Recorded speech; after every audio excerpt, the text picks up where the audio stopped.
मेरे प्यारे दोस्तों, आप सभी का स्वागत है आपके अपने चैनल सतीश स्टडी पॉइंट पर। तो मेरे प्यारे दोस्तों, आपने पिछली क्लास में जो भी पढ़ा था हम आज उससे आगे बढ़ेंगे। तो मेरे भाई, हमने मैथ्स की क्लास में एक नया टॉपिक स्टार्ट किया था जिसका नाम था फैक्टर्स, नंबर ऑफ फैक्टर्स। तो जितना कुछ आपको बताया था आज उससे आगे बढ़ेंगे। जैसे मैंने आपके सामने एक संख्या लिखी 48, मैंने इसके फैक्टर किए।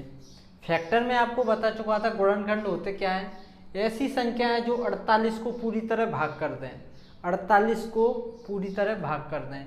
तो मैंने लिख दिया है यहाँ पे ये वाली संख्या है 1 2 3 4 5, जो भी है 1 2 3 4 6 8 12 16 24 48, ये संख्याएं 48 को पूरी तरह भाग कर देंगी, मतलब डिवाइड कर देंगी, जीरो शेषफल बचेगा।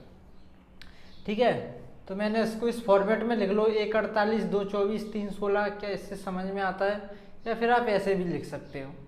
तो मैंने उस दिन आपको क्या समझाया था कि मेरे भाई इसका पहला फैक्टर और लास्ट वाला फैक्टर, देखो इस बात को ध्यान से समझना।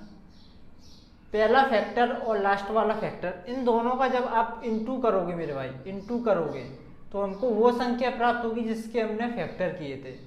पहली संख्या दूसरी संख्या, मतलब आगे से पहली और पीछे से पहली, ये कहना चाह रहा हूँ मैं। ठीक है, आगे से पहली और पीछे से पहली, तो इन दोनों का आप मल्टीप्लाई करोगे तो हमको वो संख्या प्राप्त होगी जिसके हमने फैक्टर्स किए हैं। ठीक है, अब आगे से दूसरी लेते हैं मेरे भाई और पीछे से भी दूसरी लेते हैं। आगे से दूसरी, पीछे से दूसरी, इन दोनों का जब आप मल्टीप्लाई करोगे मेरे भाई तो होगा क्या, गुणा करने पर जो रिजल्ट आएगा वो किसके बराबर होगा? उसी नंबर के बराबर होगा जिसके हमने फैक्टर किए हैं। अब देखो, आगे से तीसरी और पीछे से तीसरी, इन दोनों का जब आप मल्टीप्लाई करोगे 16 3 48, वही संख्या प्राप्त होगी जिसके हमने फैक्टर किए हैं। आगे से चौथी और पीछे से चौथी, 12 चौक 48, आगे से पांचवी और पीछे से पांचवी। कुल मिला के मैं आपको बता रहा हूँ, आगे से जितना नंबर होगा पीछे से भी उतने नंबर की जो संख्या या फैक्टर होगा, उन दोनों का जब आप गुणा करोगे मेरे भाई तो हमको रिजल्ट जो मिलेगा वो वही संख्या मिलेगी जिसके हमने फैक्टर किए हैं। ठीक है, तो अब सवाल कैसे बनेंगे उस पर थोड़ी चर्चा कर लेते हैं। जैसे मैं इसी में बता देता हूँ आपको। जैसे सवाल बना दिए मैंने, क्या बना दिए, मान के चलो हमको ये सब इतने फैक्टर नहीं पता है कि ये सब इसके फैक्टर हैं किसके, 48 के। मैं आपको दे दूं, क्या दे दूं, जैसे मैं इसी सवाल के थ्रू आपको एक क्वेश्चन बताता हूँ। क्वेश्चन क्या है, जैसे मैं इसी एक संख्या को ले लेता हूँ 48 को, मैं आपसे बोल दूं, इसमें क्या बोल दूं कि मेरे भाई इसके तीसरे फैक्टर, देखो 1 2 3, ये तीसरा फैक्टर है। ये कौन सा तीसरा फैक्टर, ये कौन सा फैक्टर है, तीसरा। 4 5 6 7 8, और ये 8वां फैक्टर है इसका। कौन सा फैक्टर है, 8वां।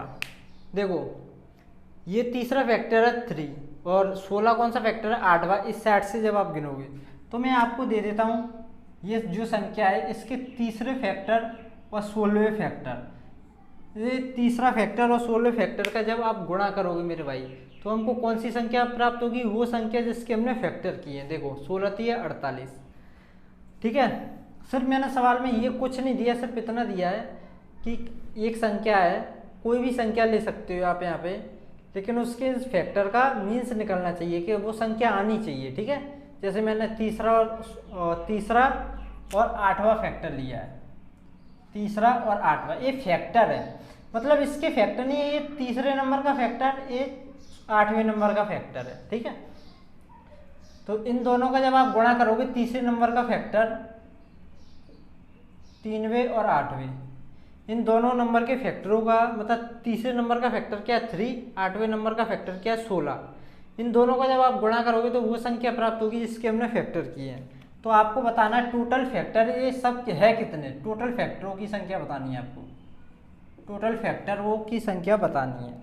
तो मेरे भाई देखो करना क्या है, आपको पता है कि जो हमें ये वाली संख्या कब मिलती है, किस किस संख्या का गुणा करना पड़ता है। आगे से जितना नंबर होगा पीछे से भी उतना ही नंबर होगा। अगर आगे से तीसरा नंबर है, आगे से ये तीसरा नंबर है तो मेरे भाई ये जो 8वें नंबर का जो फैक्टर है ना, ये पीछे से कौन सा होगा, तीसरा फैक्टर होगा। कौन सा फैक्टर होगा मेरे भाई, तीसरा ही फैक्टर होगा। समझो इस बात को मैं क्या कह रहा हूँ।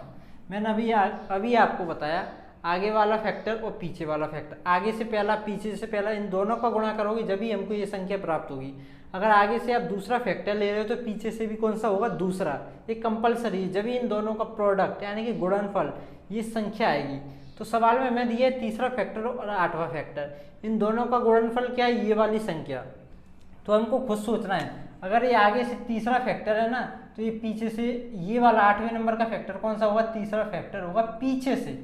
तो देखो, अब देखो टोटल फैक्टर बताने हमको तो देखो ऐसे ऐसे करके फैक्टर होगा, यहाँ तीसरा फैक्टर होगा, ये 8वां फैक्टर होगा और आगे भी कुछ फैक्टर होंगे, ठीक है।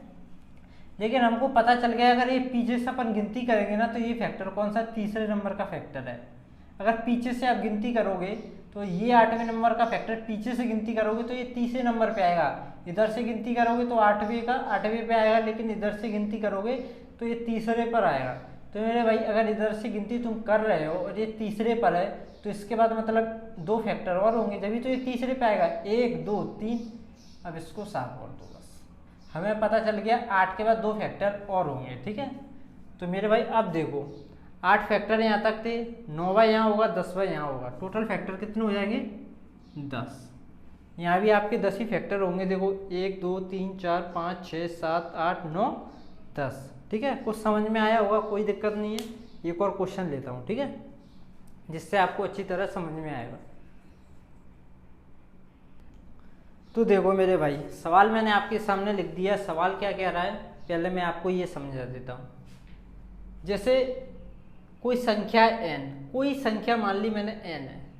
अब इसके जो फैक्टर हैं, यदि शुरुआत से 43वें व 47वें स्थान पर स्थित फैक्टर, इसके बहुत सारे फैक्टर हैं, एक 43वां फैक्टर और एक 47वें फैक्टर जो है, उन दोनों का गुणनफल क्या है, n। मतलब उन दोनों जो फैक्टर है, इन दोनों का गुणा किया जाए तो हमको n संख्या प्राप्त होती है। मतलब वही संख्या प्राप्त होती है जो शुरुआत में जो संख्या थी, इन 2 फैक्टर का गुणा करोगे तो वो संख्या प्राप्त होगी। तो आपको बताना है टोटल नंबर ऑफ फैक्टर। तो टोटल फैक्टर कितने होंगे, देखो करोगे कैसे, n संख्या के फैक्टर होंगे। देखो ये फैक्टर लिखे, मान के चलो यहाँ 43वां फैक्टर है, यहाँ 43वां फैक्टर है, यहाँ 47वां फैक्टर है, ठीक है, इधर से, ठीक है। इन दोनों का गुणा करोगे तो आपको कौन सी संख्या प्राप्त होगी, ये n। तो मैंने बताया अगर कोई संख्या 43, अगर ये वाली संख्या 43 है तो इन दोनों का गुणनफल कब आएगा, ये वाली संख्या। अगर आगे से जो ये वाली संख्या 43 है तो पीछे से ये वाली संख्या कौन सी होगी, 43 ही होगी ना। ये मैंने आपको बताया, अभी बताया, रिवीजन करो इस बात का। क्या, अगर ये संख्या आगे से 43 है तो और ये वाली संख्या भी इधर से कौन सी होगी, 43, तभी इन दोनों का गुणनफल वो संख्या आएगी। तो अब देखो अगर ये वाली संख्या मेरे भाई, अगर ये वाली संख्या इधर से 43 है तो मतलब इधर 42 संख्या और होंगी। कितनी होंगी, 42। जब ये 43वें नंबर पर आएगी, यहाँ कितनी संख्या और होंगी मेरे भाई, 42। कितनी संख्या और होंगी, 42। तो मेरे भाई 47 यहाँ तक है इस साइड से, और 42 और संख्या यहाँ पे, मतलब फैक्टर्स, ठीक है ना। तो 47 और 42 इन दोनों को जब आप ऐड कर दोगे तो टोटल फैक्टर आपके आ जाएंगे 47 और 42। 7 और 2 9, 4 और 4 8। तो आपके टोटल नंबर ऑफ फैक्टर्स कितने आ जाएंगे मेरे भाई, 89। बहुत सिंपल है। जैसे मैं आपके सामने कोई एक क्वेश्चन और ले लेता हूँ। जैसे आगे से मैंने लिख दिया 40वां फैक्टर और शुरुआत से 40वें और 60। इन दोनों का प्रोडक्ट क्या है, वो संख्या n, ठीक है। शुरुआत से ये फैक्टर है, ये वाले फैक्टर 40वां फैक्टर और 60वें फैक्टर। तो मेरे भाई देखो ऐसे ऐसे कोई 40वां फैक्टर होगा, फिर 60वां फैक्टर होगा, ठीक है। यहाँ कोई आगे फैक्टर होंगे। इन दोनों का गुणनफल कैसे, इधर से जब आप गिनते हो, ये 40वां फैक्टर है, 60वां फैक्टर है, इन दोनों का जब आप गुणा करोगे ना मेरे भाई, तो कौन सी संख्या प्राप्त होती है? वही संख्या n जिसके हमने फैक्टर किए थे। तो मैंने अभी आपको बताया अगर ये स्टार्टिंग से 40वां नंबर है तो ये पीछे से भी कौन सा नंबर होगा? 40 नंबर। कौन सा नंबर होगा? 40वां नंबर। तो मेरे भाई अगर ये इस साइड से 40वां नंबर है तो इस साइड कितने नंबर और होंगे? 39। ये इस साइड से 40वां नंबर है मेरे भाई, तो 39 और होंगे। कितने होंगे? 39 और। अगर इस साइड से अब टोटल निकालोगे फैक्टर, 60 यहाँ तक है मेरे भाई, 39 और हैं अभी, 39 और जोड़ दो, कितना आ जाएगा? 99। तो ये नंबर ऑफ फैक्टर्स का ये पहला कॉन्सेप्ट था जो मैंने आपको अच्छी तरह बता दिया है। ऐसे सवालों पर प्रैक्टिस करो और अपने कॉन्सेप्ट को मजबूत करो। तो मेरे भाई इससे नेक्स्ट कॉन्सेप्ट जो आपको बताने वाले हैं वो बताएंगे आपको नेक्स्ट वीडियो में। तो मेरे भाई मिलते हैं अगले वीडियो में। Thank you.